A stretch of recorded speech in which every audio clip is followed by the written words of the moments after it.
What's up, everybody? Welcome to the Thursday edition of Unpaved with Sean Salisbury. I am Adam Sager.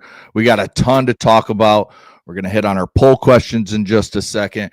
Remember, anytime in the comments on X, you can send us questions. We will answer a few at 12:40. And if we don't even get to your questions, I'm writing them down as we go.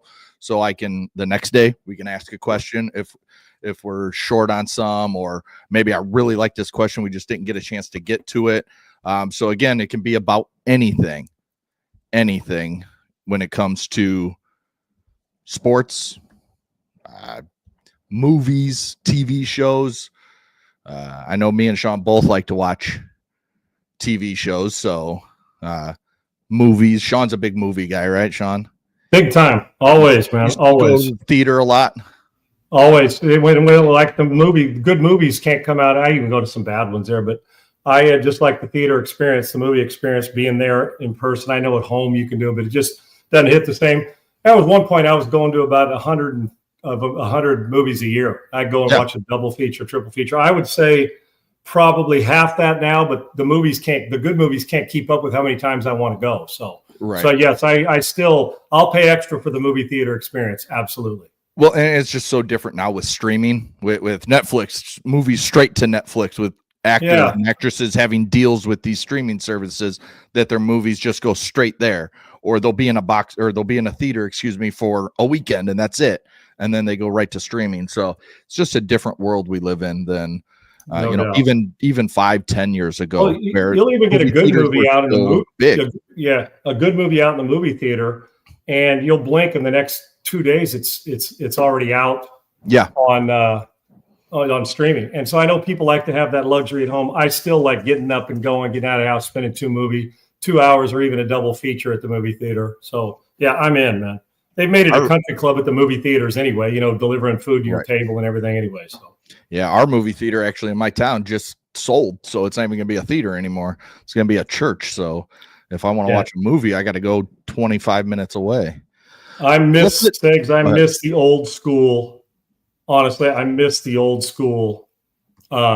Just old school movie theaters. You'd go in just like you used to. Everything's got. I know they made it easy. Yeah, I miss those. The old school. The seats are more comfortable now, but it's an experience. But we don't have the old school theater where they bring people, walk down the aisle and hand you your candy out of a little holder like a cigarette holder back in the day. I know. Also, you used to be able to go to the movies, get popcorn, a Coke, some candy, and it would cost you $10. Now that's like bottle of water, $6, dude. Bottle of friggin' water, and they wonder why we're all bringing it in a big purse and wondering. Right. Let's hit on the poll question from yesterday. In the NIL era, should college coaches with massive buyouts have performance-based contracts with more of the money redirected towards the roster instead?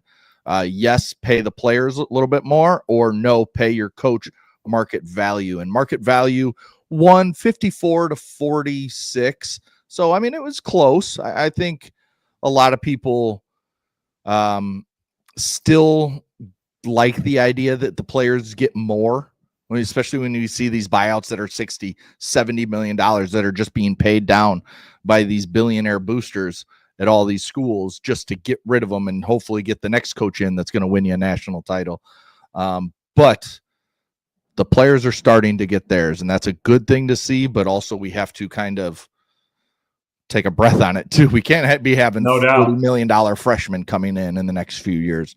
It's got to be, like you said, a salary cap. And that's how I voted Segs, because of the two, I think that there's other ways to do it. But of those two, for me, it was fair market value to start. That's how I started now, because I don't want to add to the players making more money than they already make. I want it to be fair for everybody. And the coaches don't need any more money either, whatever. Right. Now, what is fair market value? Fair market value is going to be exactly what that school determines and what the guy can negotiate. So what's fair? None of it's fair, but it's your ability to be able to negotiate in those situations. Well, and I think a lot of it, and I'm talking all sports right now, everything we talk about when we talk about off the field, when we talk about refereeing, when we talk about money, when we talk about contracts, that kind of stuff, really a lot of it in the end just comes down to more common sense. Like, just use common sense with stuff. Like, it's just, but that world. We don't live much in that common sense world anymore. It's, I think this, so I'm right. And then there's somebody else that thinks exactly 180 degrees opposite of me, but they think they're right. And then we just butt heads until we're both dead from butting heads. And we're not changing. You're not changing my opinion. I'm not changing yours. I'm willing to listen if you can give me something that makes it better. I'll change if it's a better solution. The problem is we don't listen. We don't listen to hear, we listen to talk. You hear it so you can fight back and talk. And then we're supposed to hate everybody that doesn't think that one person's answer is the sole and the right one. There's probably there's a bit of good stuff and proper answers in the body of everybody's comment for the most part, unless they're an idiot. So yeah, it go either way. Both need to be adjusted. Let's put it that way. And we need some adjustment when it comes to that. And then our new poll question today, at S. Salisbury Show, Unpaved on Rumble. Who's your QB1 for next year's NFL draft right now? And these are all guys that are eligible for the draft. Some could go back to school, some can't. But right now, the options we gave you are Fernando Mendoza from Indiana, Ty Simpson from Alabama, Dante Moore from Oregon, and Lenora Sellers from South Carolina. There's other options you could throw out there. We've had somebody mentioned Arch. Somebody mentioned, we've seen Klubnik. We've seen, well, now Drew Aller's out for the year, so he won't even be close to this list. But there's other guys that could sneak onto here and maybe vie for it. But right now, I think those are your four best, with a few creeping close to the list. I would say that Carson Beck would be the first entry in. Yeah. But I can tell you this. I'd have a hard time right now. Now, Simpson, I had a buddy the other day, man, what grade Simpson? I said, well, he's been at Alabama for a while. He didn't bolt. He's been there. He just feels young. He's like 22 years old, I think. He feels younger than he is because it's his first full season of starting. Right. And so we don't really, and I know that whenever you saw it with Mitch Trubisky, is one and done enough evidence to see for the first pick of the draft. We may have five guys because of attrition, desperation, guys that aren't worthy of being the first round picks in a normal, when I say aren't worthy, wouldn't normally be. But in this case, and think about going in, we thought this is a deep first round class. Well, right. Is it still based on performance? People are going to draft these guys a lot of times based on potential, and then some of them are going to be forced in. But, when you could take good traits from each of them, and I think that the Carson Beck, Arch Manning right now, based on performance, the top two guys, Carson Beck, but the way Simpson and until Sands last week, Dante Moore, that's the first pick of the draft. But Carson Beck's name can be in there. Based on performance, you can't put Arch as the number one pick of the draft unless they're going on potential and somebody loves him. So you can, and that's what it is. We're just, basically, it's each person's opinion on where they are. So the question is, I'm anxious to see the rest of the year. The beginning of the year, we had Nussmeier's top 10 pick. Yep. We don't have him on the list. Yet we look at, coach's son, his dad coaches in the NFL, was a player in college football as a quarterback, all those things. But we haven't seen the quantum leaps that we expect to see from some of these guys. Matter of fact, a couple of those guys weren't on our preseason list, and now they are at the top of the list. So it just happens. There's going to be a quarterback taken right or near the top, and more than likely there'll be 3 or 4 of them in the first round, or 2 or 3 of them, depending on whose needs, what they're doing, who they're bailing on, and who has needs at the top of the draft. See, Tennessee's going to still be picking high, but they're not going to draft a quarterback. Right. The New Orleans Saints haven't drafted a quarterback since the late 60s in the first round. Do they think Rattler's enough, and with Shook from last year? So all these questions. But as we sit today, that's a good list, but there's 2 or 3 guys that you could put on there. But right now, to me, it's Simpson has got to be at the top of the list. He just does, because he's playing like it and protecting the ball. And Dante Moore is an explosive talent who I'm not going to take one game and say the guy's not a great player after one game, because of what happened against Indiana. Indiana's a good football team. Yeah, I look at the list, and I chose Mendoza. I think he's the number one guy right now. He and Simpson. He was the other one I was saying. Yeah. You're exactly. Mendoza's size, performance, and at a school that's not supposed to have the Ohio State. Right. So that guy. And Maeva's that guy's coming on. I was just going to say he's a guy that should be on that next list. Because, well, think about it too. And if you're in doubt, just look at Lincoln Riley's ability with court. All you got to do is look at Oklahoma and Lincoln Riley. Whether you think we can win a national title at SC is one thing. But if you're just looking at that position, Lincoln Riley's impact on quarterbacks at that position, you got a lot of guys starting on Sunday. So you're going to trust that Maeva is going to be another one whenever that time comes that he's worthy of it. But Mendoza's size, potential, and also his production this year, put him at the top of the list. To me, it goes him 1 and Ty Simpson 2. And then you can put 2 or 3 guys at a tie for 3rd and 4th and 5th place. So there you go. We'll talk more about this when the draft gets closer next year and everything. But when you look at quarterbacks and you're picking your top 5 for the draft, whenever everybody declares and you're looking at everything, how much does age come into it? So, for example, Dante Moore, Lenora Sellers, I believe will both be 20 when the draft rolls around next year. Very young. JJ McCarthy was very young. Caleb Williams was younger.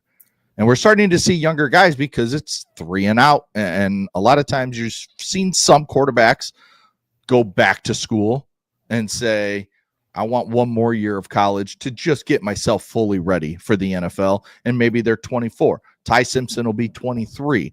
How much does that factor into your evaluation of these guys when it comes time to, if you're picking 1st, 2nd, 3rd, 5th, whatever it is, and you're like, I need a quarterback. This kid's 20. This kid's 23. I think maybe if I get an extra couple years with this kid that's younger, I think I can turn him into a bigger player, better player in the long run. Segs, there's so many. There is not one answer. I'm going to tell you why. If you're a coach that's on the hot seat and you're a lame duck, you'd like to get a guy who, like Jackson Dart, got more experience, played at SC, played a lot at Ole Miss, didn't come out after 2.5 years, transferred, got himself some playing time. And I don't even know how old he was at the draft. He may have even been younger. Point is, and I know what you're saying, if I need a guy that's had more playing experience, like a Dylan Gabriel as opposed to somebody who's 20, if my job's on the line, I would tendency to lead towards a guy that's played more. So a little older, I would think. Because if you're a great player, they don't stick around for 4 years, at least unless they're a late bloomer, right? Or getting 1 year to start. I'm talking about you brought him in as a freshman, he stayed through there. Obviously, if there's a security, I'd like to have the guy I could put my teeth into and sink my teeth into that's 20. But now we're at the point, okay, we got to get him through a second contract. Is my staff going to be there through a second contract? So I think a lot of it has to do with, if you have the luxury of Rodgers and Jordan Love, give me the young cat. So when it's his time to start, he's still just 22 years old after 3 years on the bench. But if I'm a coach that's desperate and both guys are equal, and I need a guy who I can throw in and say his playing experience and his mental acuity right now is just ahead, and he can take on a similar system, I'm probably leaning to him for the quick fix, Eggs, and he may end up being a good one. Now, if he's 28, I got to think twice about where I'm drafting him. But I'm not shying away from a 23-year-old Simpson to draft a 20-year-old if the 23-year-old's just far better. Yeah. Because I'm drafting on production and being ready. We spent so much time drafting on potential, but I've seen coaches ruin a guy's potential by how they've handled him.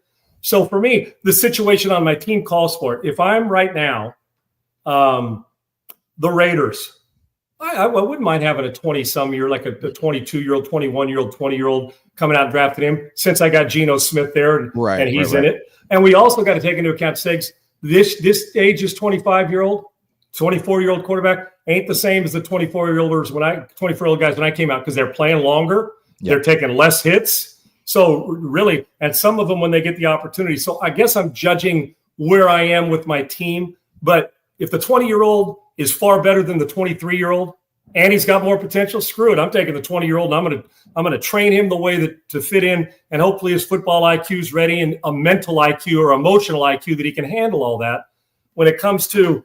But if all things being equal, and I think this guy's ahead of him, and if I'm going to start a rookie next year because I'm the first pick in the draft, I'm going with the production, what the coaches in the building. I'm going to interview everybody, and then I'm going to say, who gives me the best chance to win as a rookie? And then the next year. But if I say this guy's kind of maxed out, he's never going to get any better, maybe like DJ Uiagalelei from Fresh. Look what happened to him throughout his career.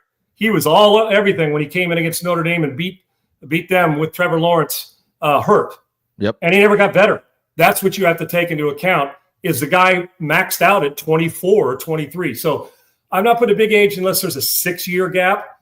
I also am looking at my team and what the need is for veteran toughness. Can he handle it? And where their emotional maturity is. Segs, we don't know when they're sitting in a room. Some kid may be playing. Do I want a video game player? Or do I want a guy who understands he's a self-starter at 21 and doesn't need to be told to go home and do lonely work? Those I find out in the interview process, and his coach that says, and those coaches will usually tell you he doesn't study at home. But then I get a little nervous. Those things do matter. But right now I'm taking a guy who gives me the best chance to win early because I may not have a gig if I'm somebody in Brian Daboll's situation who's relying on Jackson Dart and Scatterbo to save him, right? Yeah. Among a few other players. So how they're going to grow with the team and their leadership in the building or in those interviews will matter to me and how they handle those. Yeah, I think that makes a ton of sense. All right, we're going to run through some NFL headlines. Just some stuff that's going on around the league and something we've talked about, some we haven't hit on yet. But there's a really interesting situation going on in Kansas City that we have not touched on yet. I was kind of waiting to see if anything would kind of take care of itself. But so far, we're on Thursday. We're getting into the week of practice. Josh Simmons, the Chiefs' #1 pick, who picked late in the first round, the left tackle, who's been great for the Kansas City Chiefs. About 5 hours before their Sunday night game against the Detroit Lions, we find out, he's all of a sudden questionable for personal reasons. And then we find out he's inactive. Did not play Sunday night. So move on. Andy Reid, Patrick Mahomes, everybody's asked about it. And everybody just kind of gives the, we don't comment on personal stuff. We're just letting Josh take care of his thing. Move on a couple days. Asked again. He's still not there. Now he's away from the team. He's gone. He is not with the Kansas City Chiefs on the practice field. He is not standing on the sidelines. It's all personal reasons. And now when Andy Reid and Patrick Mahomes were asked, they still kind of pushed everything away. Patrick Mahomes said, I'm praying for Josh Simmons. And then he tried to hide himself a little bit more and say, well, I always pray for all my teammates. But I think that I'm praying for him spoke louder than the rest of what he said. And then Andy Reid came out and basically told us that GM Brett Veach has taken over the situation. He is assessing everything. He's dealing with that, allowing Reid to get ready for their game this upcoming week. You never want to see this kind of situation because you don't know what it is. Your mind starts racing to different bad outcomes. And especially when you're talking about a kid with as much upside as Josh Simmons coming from Ohio State. A hell of a player. Yes, a great player. He was exactly what the Chiefs needed for him to fall into that first round. Going to be in the position for the next decade. You got a guy you plug in and you don't have to mess with it. Shags, my thoughts on this are, first off, the number one thing is, is the guy hurt? Well, if they're counting on him playing this weekend, the general manager's taking over, not the trainer. Right. We can rule injury out. Mm-hmm. That's number one. Let's eliminate what it isn't. Two is, if there was a police report of some kind filed, if it was a law-breaking situation, wouldn't we know? We would scary know thing. We think we knew with all these insiders doing their homework and digging like they do. The other side of it, though, is you think, well, is it a domestic situation? I'm not saying it is. I'm rolling through things, right? Right. If it's a domestic at home situation, where is somebody pressing charges? Are they not? It's become a general manager. This is above the coaches and the player and any of the players' pay grade. Now, if Mahomes is praying for him, he's praying for the situation. If it was a law situation that they're trying not to make public, I don't know. And I'm hoping that's not the case, that there's none of that involved. We can only speculate. If they're not going to tell you, you can only speculate why he's not there. So injury rule out. We hope that it's not one of those where there's something going on and there's a domestic situation with children or kids or adults that you got to fix, and that hasn't been released because, well, nobody's filed a charge, so the cops don't have public record of it, and they're trying to take care of it in-house. That's another one. Hopefully it's nothing like that, but people are going to speculate. The less we know, the more we speculate on what's wrong. That's two. I do know this. You can go through Kareem Hunt, Tyreek Hill, Michael Vick in Philly. There's no coach in this league or in the history of this league who believes in second chances and has more compassion for guys. Now, maybe compassion for guys that others don't think you should have compassion for. I know Andy's heart, and I know where he is. Andy's going to do everything he can to protect the player and make sure him and his family are safe. Hell, from his own children, when he went through that of losing him. I mean, Andy's been through, there is nobody, when I say more equipped to deal, whatever it is, whether it's a family issue, whether it's a health issue, Andy's seen it in his own family, and he's also seen it in teammates. There's nobody more compassionate and better equipped to deal with whatever it is than Andy Reid and his Kansas City Chiefs. I promise you that. So he's going to handle it the classy, protective, and you should protect the player and their family first. So lastly, Segs, it comes down, it's obviously not a money situation. The guy's a rookie, right? He's a young player, right? Right, Segs? So it's not like the kid's holding out for more money like you would if you were in training camp and hadn't signed yet. Right. So here we are, and he's playing well. So if it's not a law-breaking or law-questioning situation and somebody's praying, does it come down to, I don't know, kid, is there a health issue with somebody else in the family? But I would think that if that was the case, wouldn't we come out and say, listen, he's dealing with some health issues with his family, and keep your prayers open for him.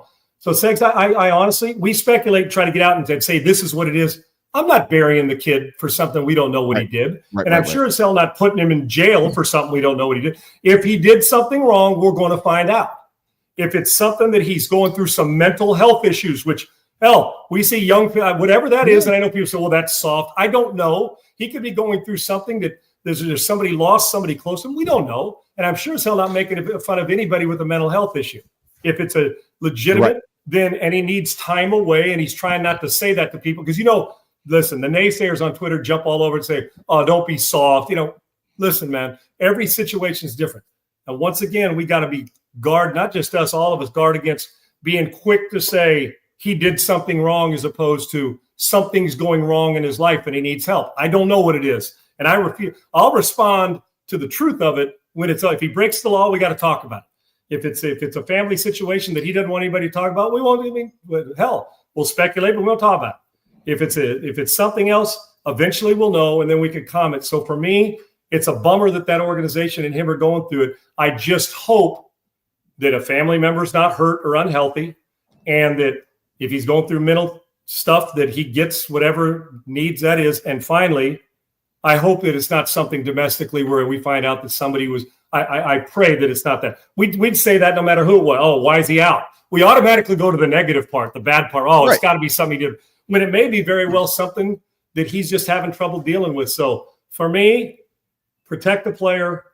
We should be in no. I mean, I know we want to know, but we're going to know on their times. And Andy Reid is as good as anybody at making sure that player is protected for whatever reason and given the support that they need. And that's why it's so strange, because normally when this type of situation happens, we normally get information. In this day and age of information being pretty easy to get, we kind of get an idea of at least like he's dealing with a family member issue in terms of sickness or something, or he's dealing with mental health issue. Right. It's just, that's what makes it so weird. And that's why when it happened, I think I mentioned it that he did not play on Monday when we talked about the game, but I just kind of wanted to leave alone the aspect of it because you just wanted to kind of give it time. Sure. I know me and you, we don't like to be the ones that are out there just being like, oh, must have been in trouble with the cops, or, we don't like to speculate. Now it's been 4 days and it's kind of like, now it's just kind of weird. We don't normally see this, and it's a situation of what is really going on here. And when they've turned it over to the general manager and the upper management, now you start to, is it something, do they, because Andy's still got to coach a team. They got to get ready to play, but I know Andy Reid, there's still a big part of him that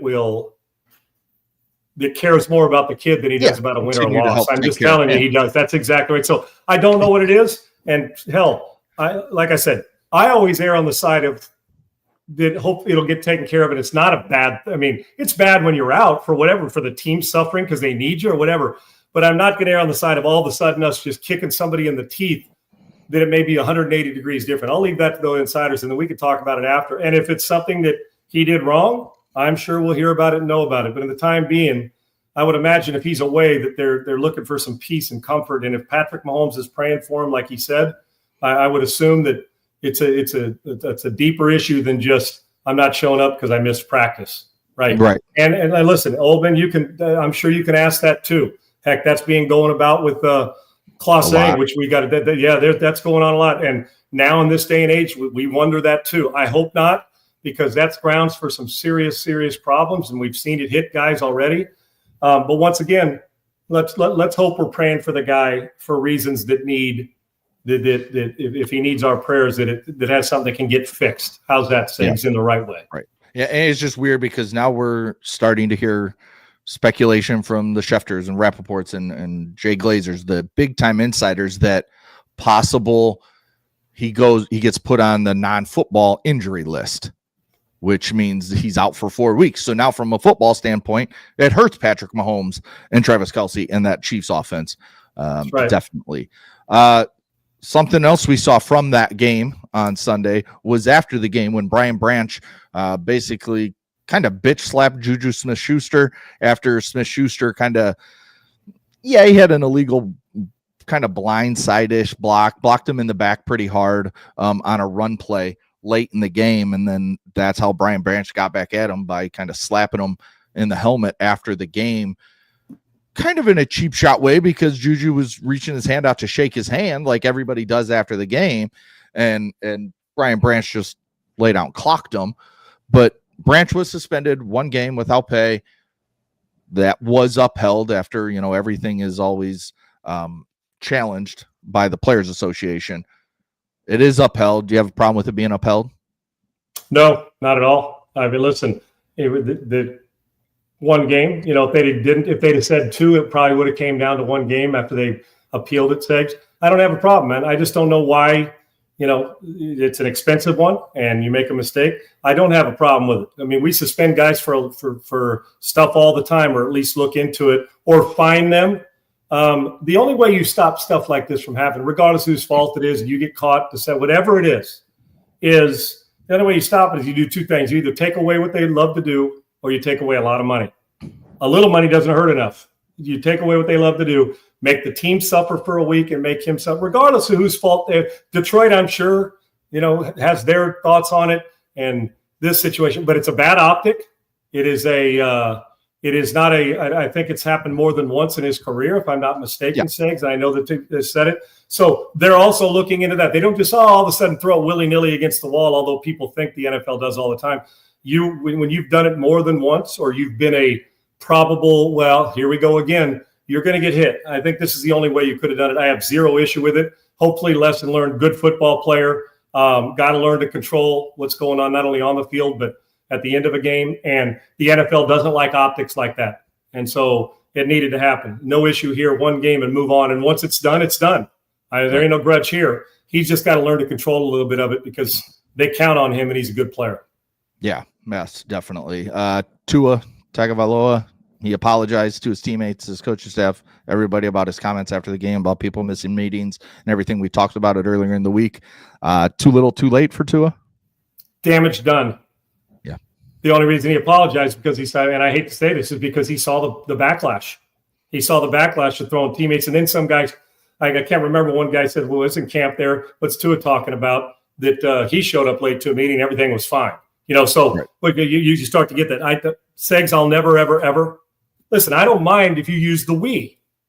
We got to get there on time. We got to do more. I've got to do more for my team. When things are going bad, quarterbacks should always, or great leaders, point the thumb at yourself. We. When it's going good, they're doing great things. The coaching staff. It's a we, but it's a them. It's not an I thing. I know it's tough, but what you've done now is you have now shifted the focus when you say they got to show up, that it's you against them, that you're doing everything right, which he's not on the field. He's throwing the ball to the other team. And then you're saying, well, it's the old I confess he did it syndrome where, listen, I'm doing mine. I'm on time. Well, you're on time, but you better study harder because you're throwing 3 picks. I like Tua. And he said he's made a mistake. But when somebody does this, see, a mistake is you ran through a yellow light when you thought it turned red when you're part of the intersection. You thought you got the front part of the yellow light. A mistake is not barreling through a stop sign. When you barrel through a stop sign, knowing the stop sign's there, that's a decision. Okay. Right. This isn't a mistake. He's been frustrated by it. It's obviously happened. It has obviously happened. The problem I have is leaders throwing people under the bus and airing their dirty laundry. I don't like it. And I know sometimes you'll get a coach. Well, the coach is my subordinate. And then if the coach is just they, them are making a mistake and he's not taking accountability, we'd lambast his ass too. Coach has got to stand up there. But I don't mind when Dan Campbell stands up and says, listen, I expect more. My quarterback, Jared Goff, has to play better like he did when Goff got there. And I think that Goff responded. It didn't say the guy sucked. He said he's got to play better. Why? That's a backhanded compliment, meaning I expect more from him because this is a really good player. Now, if you say that, listen, I got to play better. We all expect more. And I know my team expects more from me. We got to do it during the week. We got to be on time. We got to work out. And I'm right there in the thick of it. We all do, because we can't let this stuff creep in. There's a way to go about it. So when he said that, had everybody rallied around him and said, you're damn right, you wouldn't be seeing the apology. And right. Tua's a good dude. He's a good guy. But great leaders don't do that. Your great leaders don't. And I apology accepted, but damage done. Because now the first thing a player thinks about when somebody does that, he's a sellout. Then what happens when it gets tougher? He's going to blame it on somebody else. And while I'm sure he's a good guy, there's a lot of leaders that being a leader ain't popular a lot of times, because you got to hurt people or piss them off or do stuff that they don't like. When I say hurt them, you got to challenge them. Yeah. But you don't challenge your team out there. So everybody now the distraction, everybody, are you on time? Which guys aren't on time? Then they go around asking, well, who's late all the time? Is Tua on time? No, he was late. Before you know it, now you're fighting in house. You air that stuff, grievances behind closed doors. You don't tell them. The media doesn't have a right to know who's late and who's not unless the team wants them to know. And that's not Tua's job. His job is to win games, to lead, and to make people better. And all he did was take an already reeling franchise and kick him in the teeth. He should have taken the high road as a leader. And then you go ahead and cuss him out behind closed doors all you want. You guys deal with that. We shouldn't have known this from Tua unless he wants to say, I've been late a couple times. I got to be on time. This is on me. The players in the building know what goes on. Once you lose respect, it's so much harder to get back than if you'd just had that respect going in and pointed the finger at yourself, even if everybody knows you're on time. A simple we instead of them is a big problem when it comes to leadership. He screwed that up.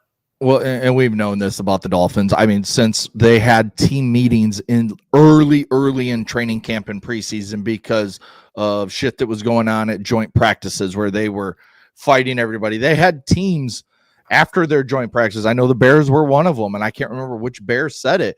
But, I mean, they were basically just like, man, that team is soft. Like, basically just kind of just calling them out for being pussies when it came to practicing. And, you know, if you got hit a little hard, they whined and cried and threw punches. And it was just – and then we had team meeting after team meeting after team meeting. And now this. The Dolphins are a mess. Chris Greer's got to go. Mike McDaniel's got to go. Tua's not your quarterback of the future. I know you just paid him, but you need to be looking at one of these guys on this list. Paid him out of desperation. Yes.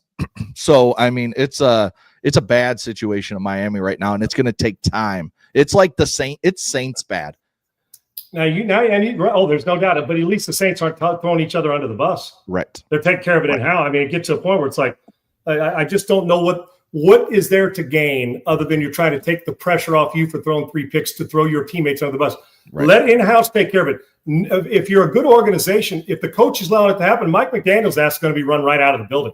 Mike McDaniel will be run right out of the building when the season's over or before. If that's happened continuously, that's a coaching issue where you're letting it. You're either stopping it or letting it happen. You're encouraging it. If you let it happen, you're actually saying it's okay. And their performance shows. But it's not to his job in public to be the spokesperson for the team on what goes on behind late and fines and all that shit in the building.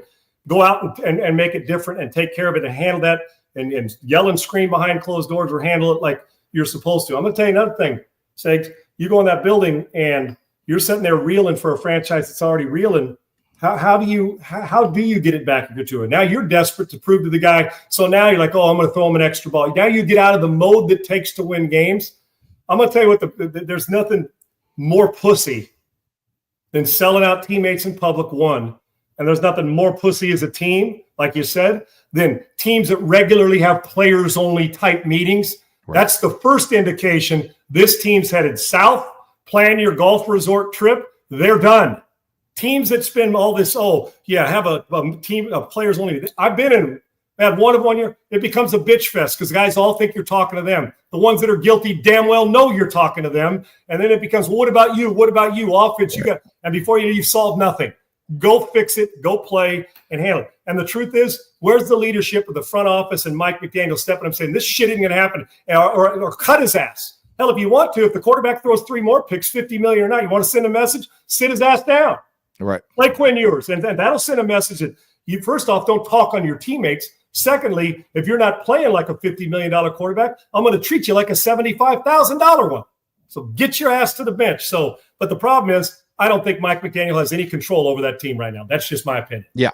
And I think it's clearly shown all year long. And it's it's why he's up as the best odds of being the next coach fired or the first coach fired and our next coach, because Brian Callahan was fired. If Brian Flores was the coach, Tua would not be playing this week. Oh, hell no.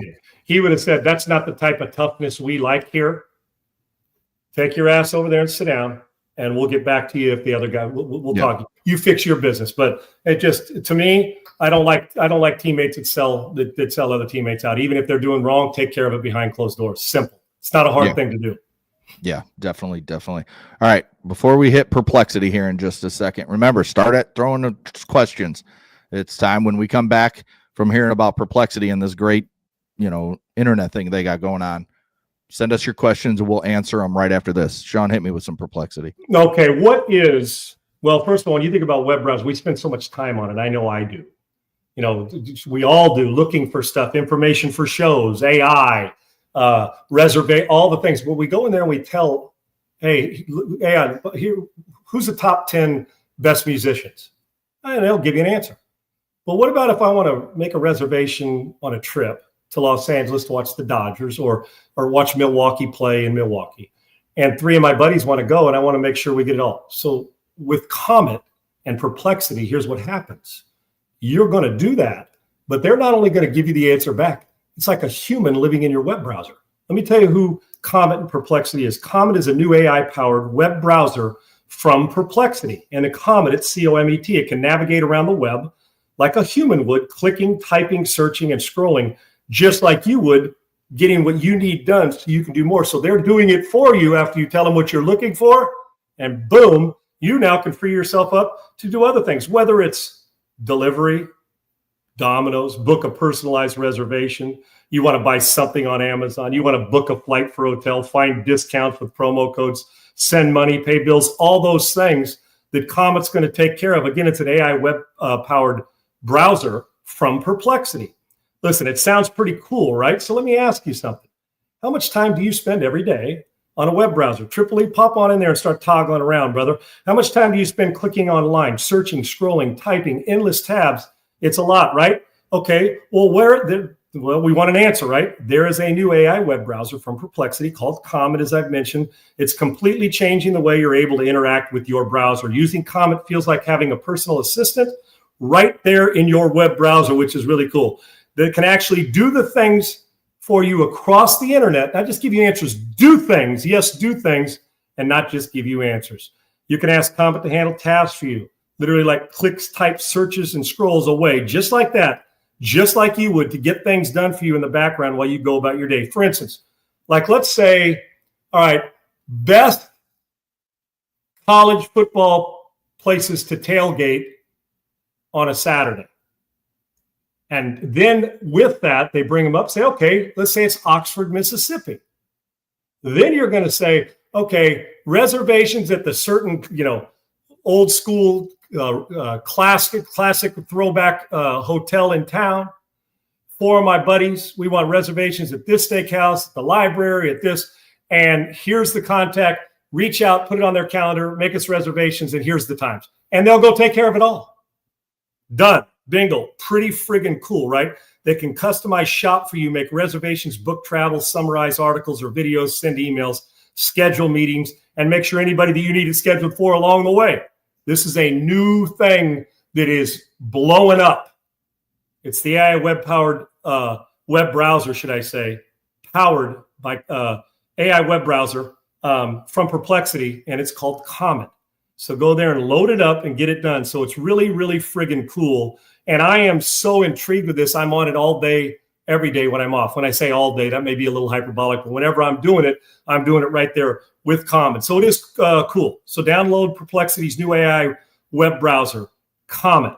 It's the AI web browser that's going to do work for you instead of just give you answers, called Comet. Go to pplx.ai/Sean. You see Triple E getting all that up there. And just like that, it's done for you. And you're busy. You're on the golf course making this happen. You're with family. You're getting work done. And then Comet comes in there to the rescue and does it even better than you would as a human, because it's kind of like a human living in your web browser. Again, pplx.ai/Sean, and let your browser work for you. And right now, when you download Comet, go in and download it. You get a month of Rumble Premium for free. And that's a lot of good stuff on Rumble you're going to get to see for free. You see it there, pplx.ai/Sean.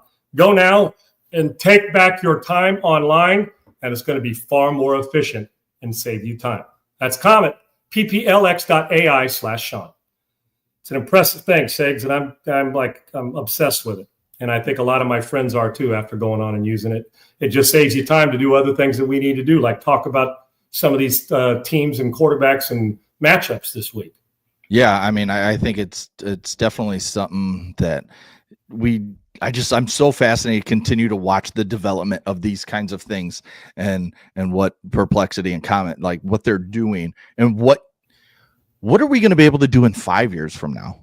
Oh, you think about what we could do right now. Like, well, they're going to beam you up, Scotty. You're going to say, hey man, I need to get to this resort. I don't want to get on an airplane. I want to drive. Well, boom, Sean, hit this button. We'll hit a beam down on you and we'll just drop you right in the golf resort in the middle of the country. And you can go play at Pebble Beach on the West Coast on a Friday and you'll be there in 8 seconds. So I don't know. I just know one thing.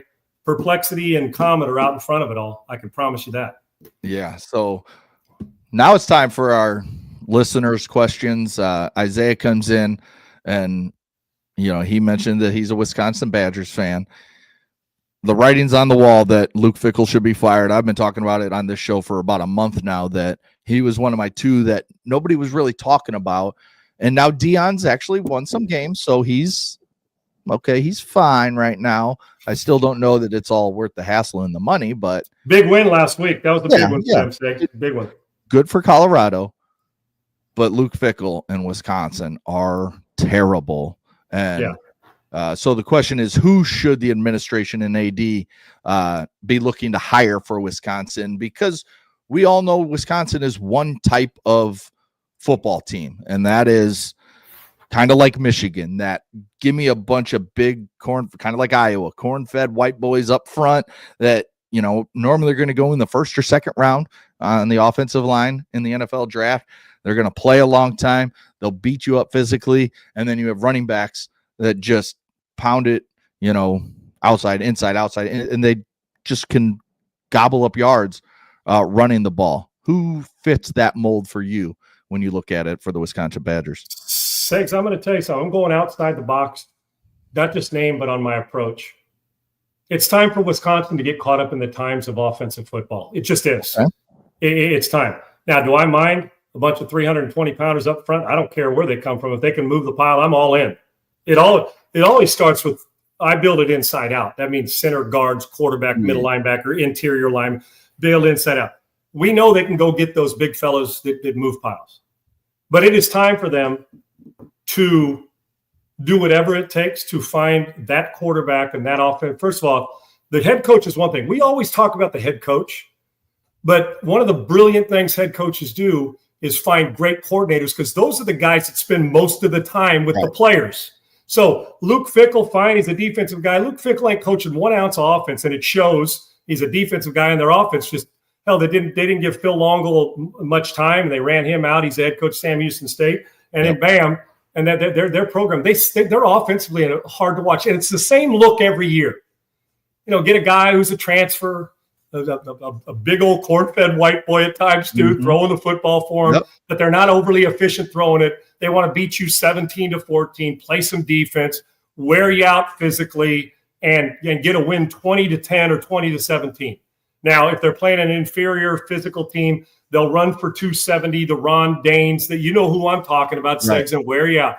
But it's okay to get outside of the. And I love Barry. Hell, hire Barry Alvarez again. He'll give you a few minutes, and they'll win. They'll win 9 games. And Barry Alvarez knows how to coach. But it's time where it's 2025. You got to start doing what these other teams, Miami Hurricanes. You got to do what Alabama's doing. Saban didn't ever want to do this. He went and got coordinators and guys around him that I got to spread it out. Now, yeah, you want to score?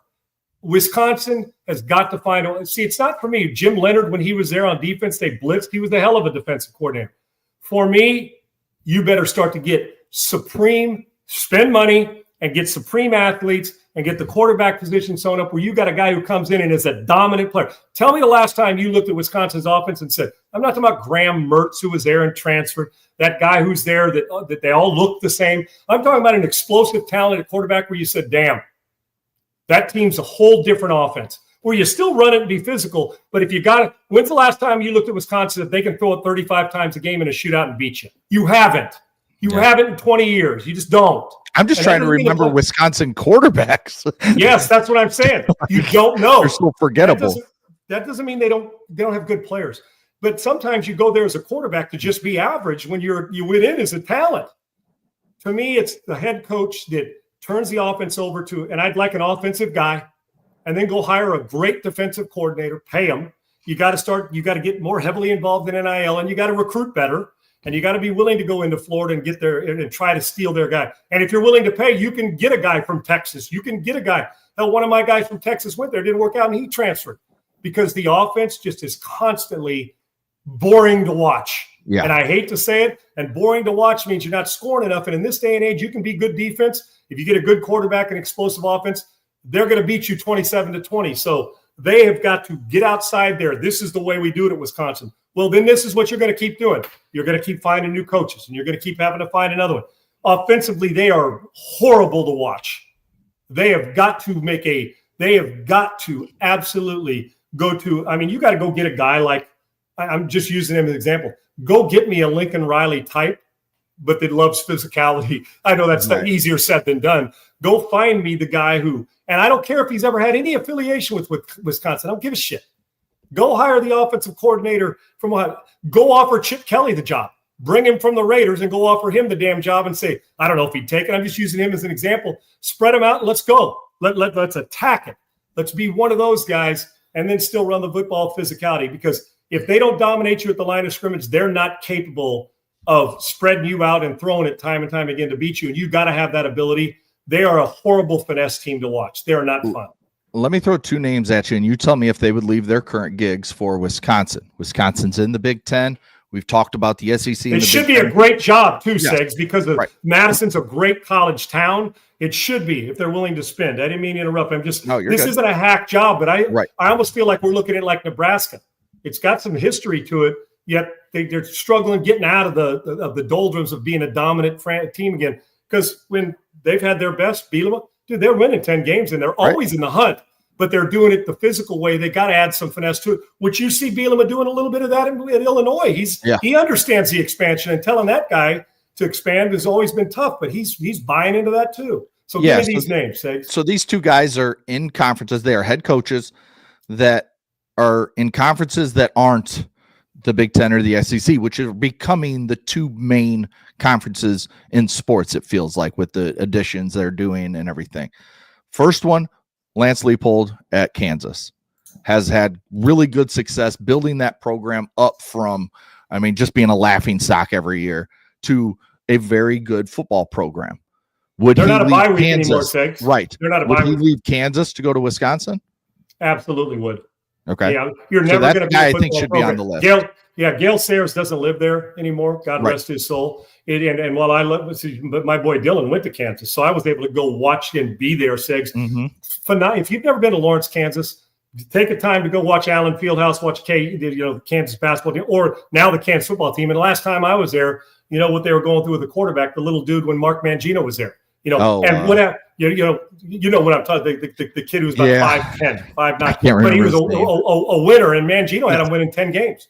Leopold's done a phenomenal job, and just the truth is, Wisconsin, and that's a guy you wouldn't have to offer $10 million to. It's the tweener, right? Still one more stop before he's an Alabama guy. Right. I think he's a fantastic head coach, And I think he would leave. That's no disrespect to Kansas. Wisconsin's just a bigger football program, and it's playing in a tougher conference.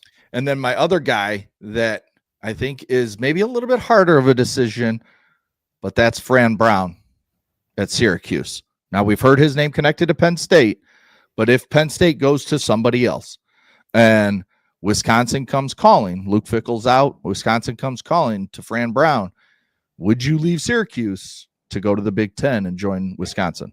And are we assuming, Segs, that Wisconsin's going to pay more than like let's just say they agree on terms. Would he leave to go to Wisconsin? Yes, and look what he's done at Syracuse. Right. But if you're the coach there, and I know all the coaches say, well, I'm here for the duration. You're here for the duration until somebody blows you out of the water with an offer and gives you a better chance to win a national title. I'm just going to tell you this. I think Fran Brown is a phenomenal leader and coach, and he puts accountability on his program. They're never winning a national title in football at Syracuse. Right. They're just not going to have the resources to do that. Wisconsin does. And the conference. That doesn't mean Syracuse will knock Clemson off. We saw that in the past. I mean, we've seen it. Really, their program. They're sitting here saying, well, let's just talk about this as Jim Boeheim's basketball history program. They're playing some pretty damn good football, and he is a hot commodity. And you got to strike while it's hot. He absolutely would leave, Segs. You have to, just because it's the Big Ten. It's Wisconsin. You're now. Well, everybody's looking for the next the step up. Now, I love that you gave two examples of a Syracuse and Kansas team that with their coaches have elevated. They're hiring good coaches. People aren't like, well, I guess I'll take Kansas and Syracuse. They're like, to work with Leopold or work with Fran Brown, damn right. Because now it's become a stepping stone to what? A bigger program.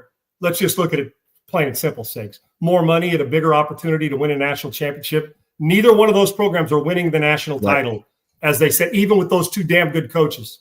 Wisconsin can, if they're willing to expand a little bit. Let me throw you a free agent name that's in there. The history of winning and spread it out and knows how to be physical is Mike Gundy. He's got a history. He's not old. Yeah. He wouldn't toss you $10 million. Matter of fact, you'd probably get him a little cheaper. When say, well, Gundy, well, his speech got a little old at Oklahoma State, but his success, I'm telling you, Segs, this is going to sound crazy. I know he didn't win a national title. His longevity and success at Oklahoma State puts him as a college football Hall of Fame guy. Yeah. I mean, his success, right? And so, listen, that's a guy you don't have to fight anybody for, and I believe Gundy would say, I'll take that challenge, because what does he bring? He's always been known as a finesse guy, right? They've had good running backs, but now you add that with you can go get physical, and Mike Gundy's speech there now becomes new and exciting, and people are laughing again. That's just an outside name that's a free agent. I love Fran, and I love Leopold. I think all three would take the job. Now, if you're Fran Brown and Penn State's offering you the gig or Wisconsin, he's probably going to take Penn State. If you're Leopold and all of a sudden, somebody else offers you a bigger gig, let's say UCLA came in and offered him the gig, right? Just for the hell of it. Would he take UCLA over Kansas? Probably, especially if wives are making decisions that they want a bigger city. Who knows, right? And with their commitment to facilities. Right. So who the hell knows? But I think both are still in line in Fran and Leopold for a bigger job, Segs. That doesn't mean that those two they're not successful. And I think Kansas and Syracuse both know that sometimes it becomes a bridge situation unless you're willing to pay with the big boys, because both those guys deserve more. Right. Not more, but better team. But they're going to get paid more somewhere. And Wisconsin's an enticing job and intriguing. The number one job out there right now is Penn State, and you and I both know it. But Wisconsin is going to come available with the way they've played football. Yeah, I think both those names should be at the top of the list, and Mike Gundy kind of out of sight, out of mind, but definitely should be someone that they at least talk to and see what kind of vision. And you probably don't have to fight somebody like a size 3. Wisconsin probably doesn't have to fight 3 other Division I. Oh, now let's say Leopold took it.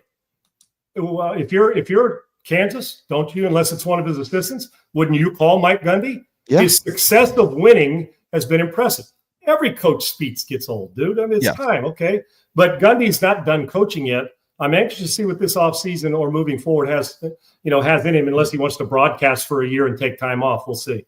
And then one more question before we get to, we'll do college football Blue Bloods today. And then once we get in the college basketball season, once that gets really going, we'll talk about those. But first, this question I have to ask. Are these the worst uniforms maybe ever when it comes to football? And that's your I almost called them San Diego, but the Los Angeles Chargers. Don't do it. That they're wearing this weekend. Look at these. They're all, I mean, that's awful. And you know what? The sad thing about it is the powder blues are the best uniforms in the world. 100%.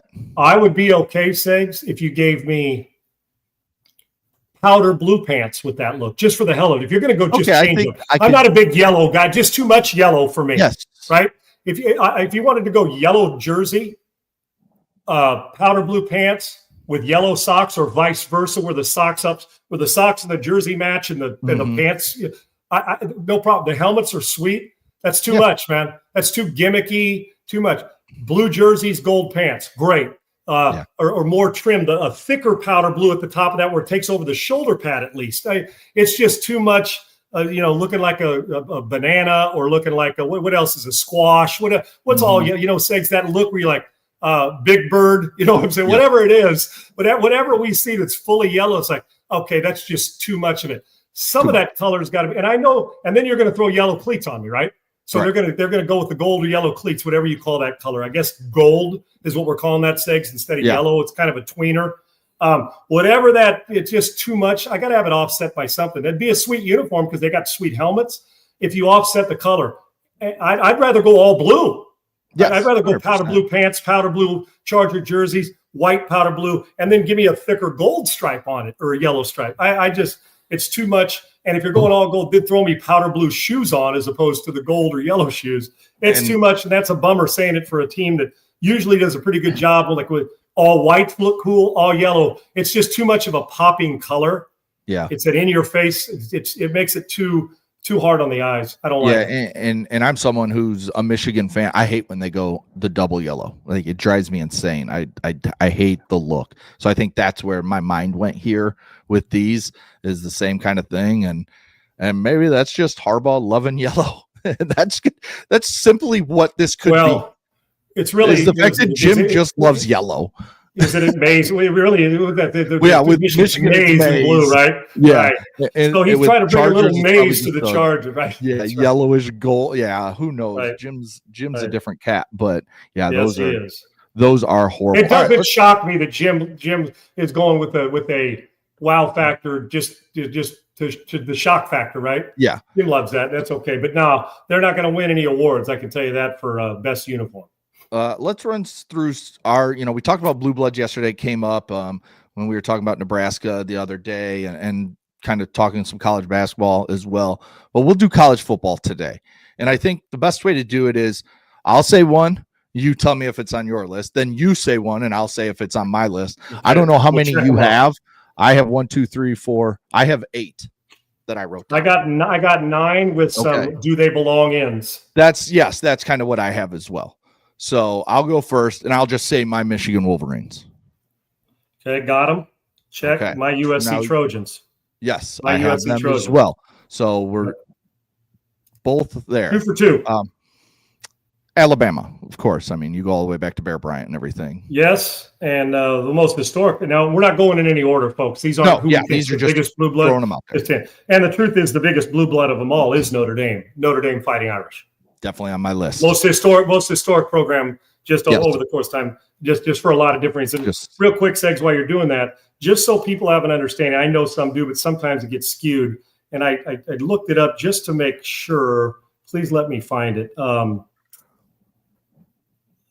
Just the what exactly describes a blue blood program? Because I mentioned Nebraska yesterday. They are a blue blood program that struggled. Here's what it is.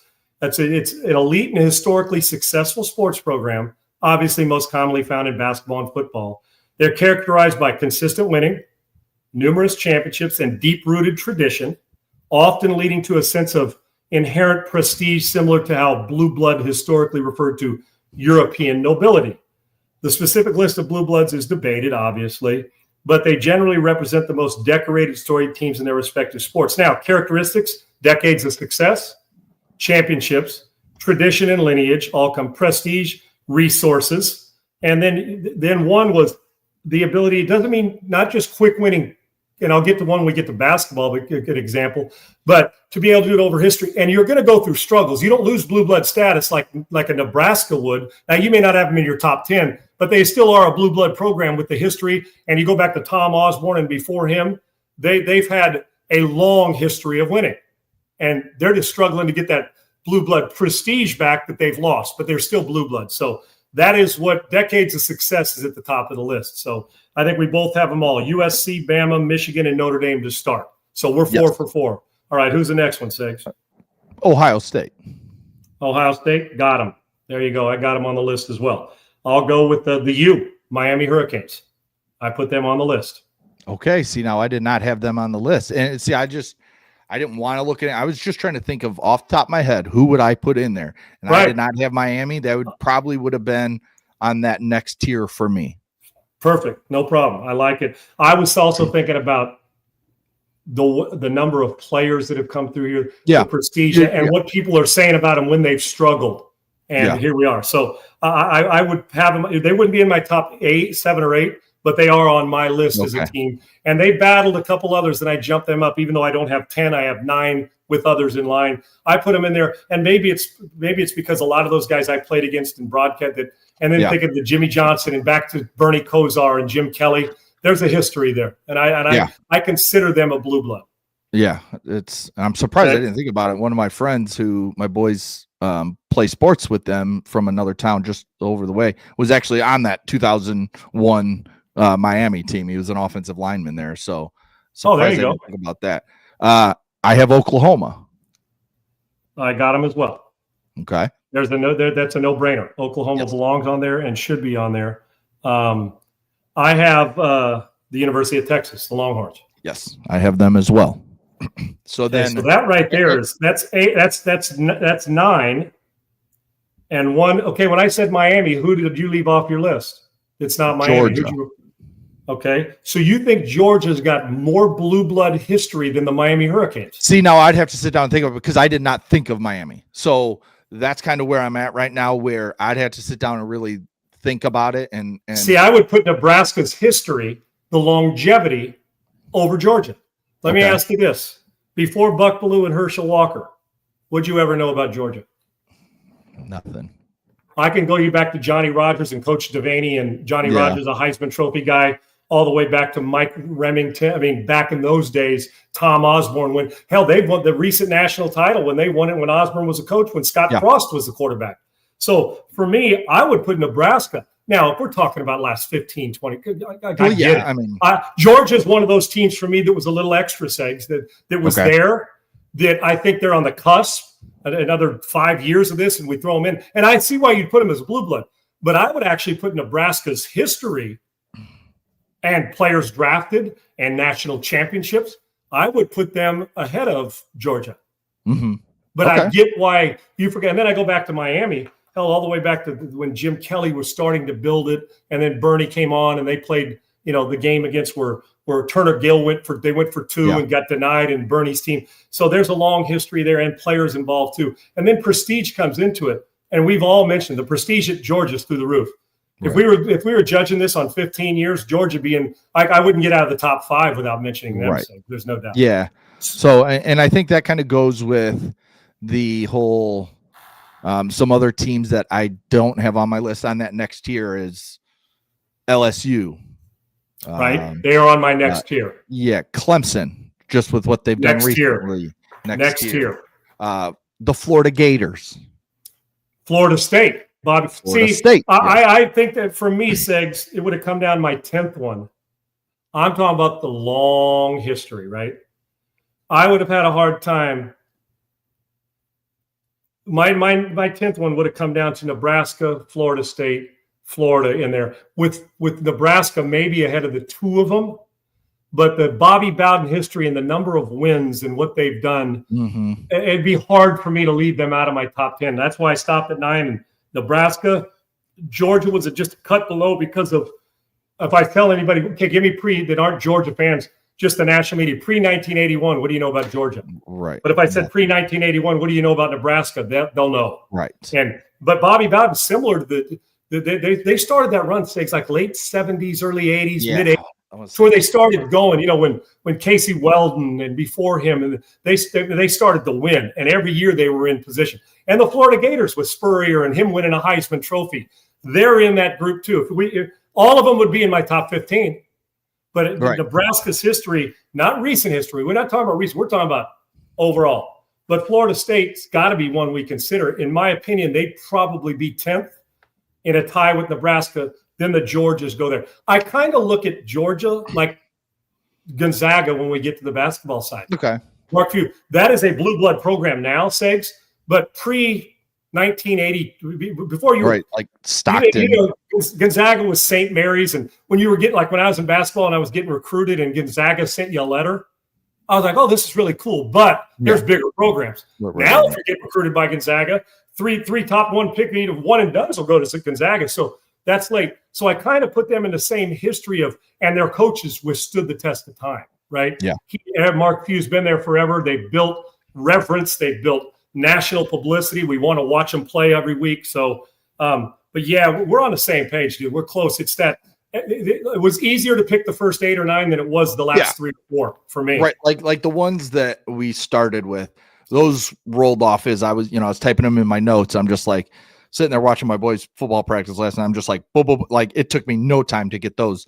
And then I started thinking about Georgia, Florida State, Nebraska, like all those teams. That's when I started being like, okay, how do I have this? Where do I? And then I think the conversation is, can a team fall off? Can a team ever fall off? Or once you're blue blood, are you always blue blood? That's kind of the next question for people. Let me give you another team that hovers around it. Does Oregon and Washington belong in it yet, Sakes? Or do you put them with, you know what I'm saying? I mean, Alvarez had a bunch of winning years at Wisconsin, but do they fall into it? You go back to when Chip and Helfrich and they started to build it with all these great players in the facility they built. Washington, all the way back when I was playing Sigs, Don James, dominant program. And think about for a while they're like quarterback U. I mean, they were producing Chris Chandler and I mean, the group went on and on and on and on. Steve Pallure, they had some players and some studs. So, and Steve Ettman, the former #1 pick, they were a bitch to have to play, man. They were so physical. So there's some on the outside, but yeah, I think you can, Sakes. I actually think you can. Put it this way, if Nebraska, with all their history, and let's say they were still winning 5-6 games a year, Sakes, for the next decade, we would forget about the history. It's so far removed. Right. Hell, I can even argue that somebody said Ivy League, that the Naval Academy or Army, with their Heisman Trophy winners of the past, belong in great rivalries, but also that's some blue blood history with some of the old school Ivy Leagues. Now, we don't look at them like that now because they haven't been able to sustain national title stuff now because of all the conferences and realignment. But when you just talk about respect to history, there's no game you want to go to more than Army Navy sitting there, whether it's in Annapolis or Philly or you're in where any of them. I've covered, It doesn't matter where they play. Hell, and while the Air Force Academy doesn't have the same history, I've covered game there. I got news for you. That is a very reverent and impressive program and a beautiful place to go. But Army Navy belong in the conversation, and they've been doing it forever. And they've been doing it with a lot less resources that they're committed to their programs now. But we don't think back then. We're now. And I'll tell you a team we left off in football, Segs, that deserves mention, and I think we're wrong if we don't. The history at the university at Texas A&M. They're in that. No. There's a long list of great, even before R.C. Slocum, that's a history of some great football players that you'd be hard-pressed. Somebody will have them in their top 10 in blue blood programs. Yeah, it's when you talk about can you fall off, when you hit, it feels like 30 years is a good number. If you haven't done much in the last 30 years, you're going to start falling off. And that's where Nebraska's at. You become a powder blue blood, say. Right. You know what I'm saying? You're losing. You need a new paint job. That's what happens. You need to get back to there is no doubt. And Nebraska had been in danger of that. But remember, they're just 15. I mean, they won a national title in when Michigan and them split that national title. That was 99, 98, somewhere in there. 98, I believe. It ain't like that's still qualified. They won a national championship. Wouldn't you name the Cowboys as a blue blood football program in the NFL? As blue blood as it gets, right? When's the last time they won a title? Mid-90s. Yeah. So 90. we're not taking away their blue blood, but we're like, man, are they going to win one? It's been a while, right? Yeah. So same thing goes. And it's been a while for my Raiders, but you'd consider them a blue blood program with their history too. But you're right. You start to creep into 25, 30 years of just of average program, you still may be a blue blood in your own mind, but not in ours. Right. Well, and I think a good way to look at it is with Texas. I mean, Texas has had recent success, in that time frame. But when we're still talking about Texas and we're using the phrase, is Texas back or is this team back? We don't have that with Nebraska anymore. That's gone away because it's been so long, or at least it feels so long. And they had so much bad football. At least Texas was still, when they won 9 games, the fan base was upset. They won 10 games and didn't make the Big 12 championship. Fans were upset.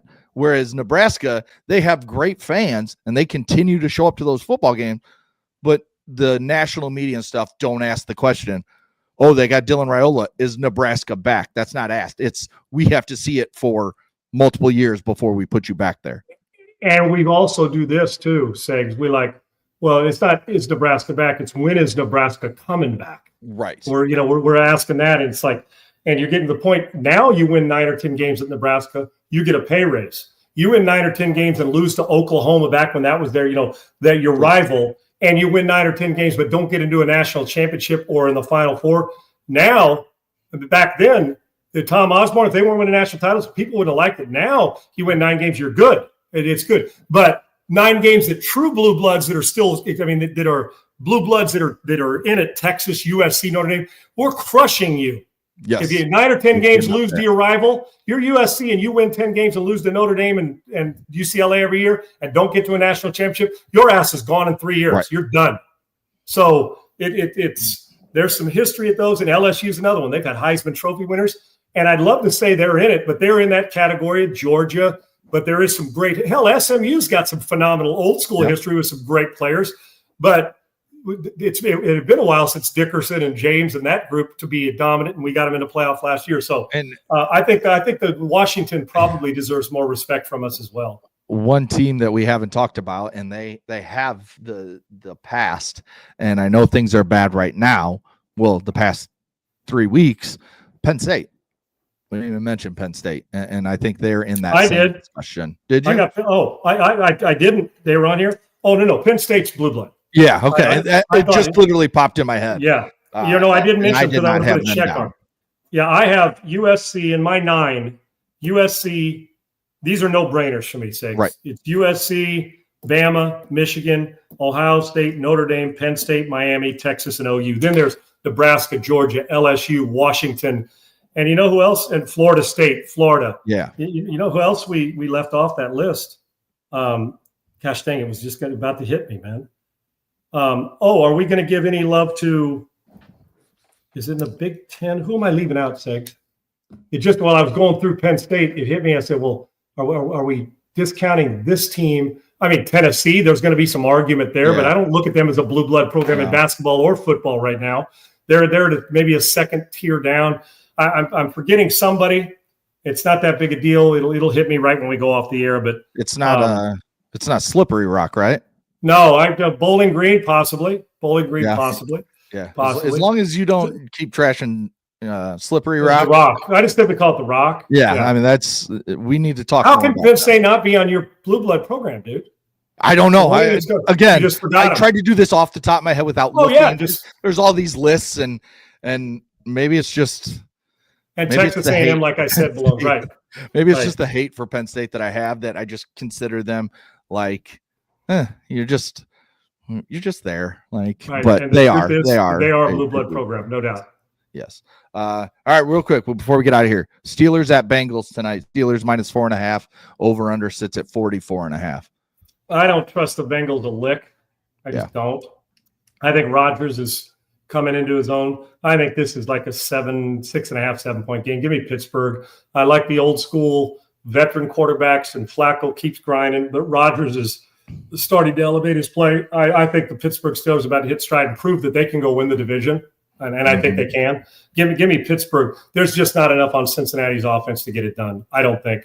I'm taking. Give me a touchdown, so I'm laying those points. Give me Pittsburgh, and I don't care where they play them. I would lay the points, and I'd take the over. I think the Bengals will at least score a little bit more with Joe Flacco, and the Steelers' defense isn't great when they're getting better, but I think Cincy can at least score a little bit, and Cincy's defense is dreadful. So right, no doubt. I would definitely take like a 27-20 game, something like that. 30, and if it gets out of hand, 27-17 type of thing. For yeah. Me. I agree. And real quick, Isaiah, we have Ohio State as a blue blood. Yeah. That's a no-brainer. All the way back to Archie Griffin. Dr. J makes a point. I mentioned Coach Devaney and what they've done in the past that people don't know about in Nebraska. You know about Coach Osborne, Coach Switzer at Oklahoma, Bud Wilkinson a long time. They're definitely in it. There's absolutely no question about it. So there you go. But we did mention Ohio State. They were in our first 8 or 9. Yeah, for sure. All right, that'll do it for today. We'll start breaking down some games tomorrow. We got a fun college football weekend, a fun NFL weekend. My boys have a playoff game this weekend. Saturday good luck, morning. Man. Awesome. Yeah. Are you coach of the year? You get a pay raise to snow coats? Yeah, good. You be the dad just watching, right? I just yell at the coaches. No, I don't do that either. I just sit back and just like you do sitting on your chair, be like, "What the hell are you running on 3rd and 8?" Of course, you go, or you give the Rory McIlroy, "How dare these guys cuss me?" Fuck you, fuck you, fuck you. So yeah, there you go. Be a fun football weekend for everybody. So make sure you join us tomorrow. Noon Central. Send in your questions. We'll hit them at 12:40 Central, and we'll keep this thing a rolling. Can't wait. It's only getting better and better. So jump on, and we'll have some fun. We'll talk to you guys tomorrow. Get on and ride for an hour a day, brother. Yeah. Thanks, Laura. Thanks, Triple E. Thanks, everybody. We'll talk to you guys tomorrow. Thanks, bud.